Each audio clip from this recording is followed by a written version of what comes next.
Hey, what's up mga kabowlers, maligayang pagbabalik sa aking channel.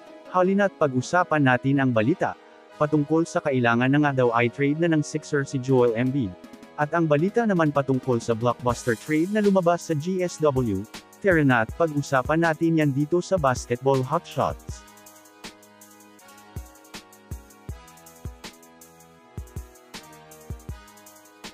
Una nga muna tayong ako mga kabowlers sa balita patungkol sa kailangan na nga daw i-trade ng Philadelphia 76ers si Joel Embiid.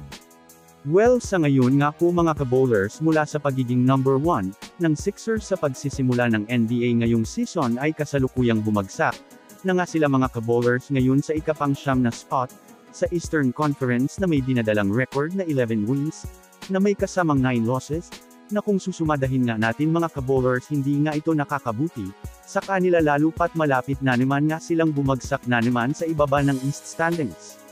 Kaya naman kakailanganin nga nila mga kabowlers gumawa ng panibagong move upang mabago na nga po ang kanilang run ngayong season. Base nga sa pinakabagong pinag-uusapan ngayon ng mga NBA analyst kung gugustuhin nga daw ng Sixers na magkaroon ng malaking pagbabago sa kanilang lineup ay kailangan nga daw nilang i-trade na si Joel Embiid upang makahanap sila ng bagong center na nasa kondisyon at hindi prone to injury.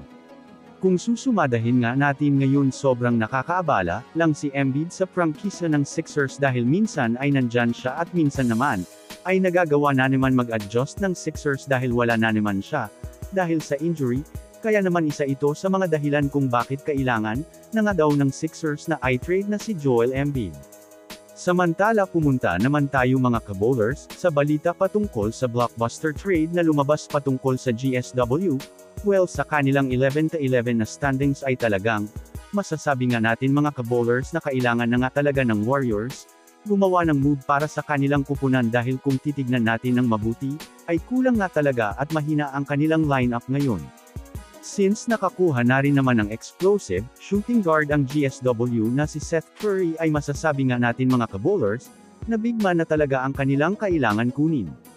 Sa kasalukuyan nga po mga kabowlers ay may inilabas na naman nga pong panibagong trade proposal ang mga NBA expert ngayon para sa Warriors, at si Anthony Davis nga po mga kabowlers ang player na makukuha nila dito.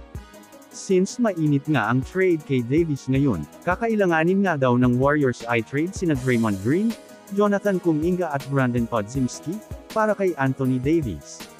Dito nga sa trade na to mga kabowlers ay masasabi nga natin na mas makakabubuti ito para sa Warriors, lalo pat magkakaroon na sila ng legit na sentro na maaring makatulong ngayon na magpalakas sa kanila lalo. So yun lamang mga kabowlers, yan lang na muna ang pag-uusapan natin ngayon. Pindutin nyo na ang subscribe and hit nyo na rin ang notification bell sa mga susunod na updates sa mundo ng basketball. Again, this is Basketball Hotshots. Thanks for watching.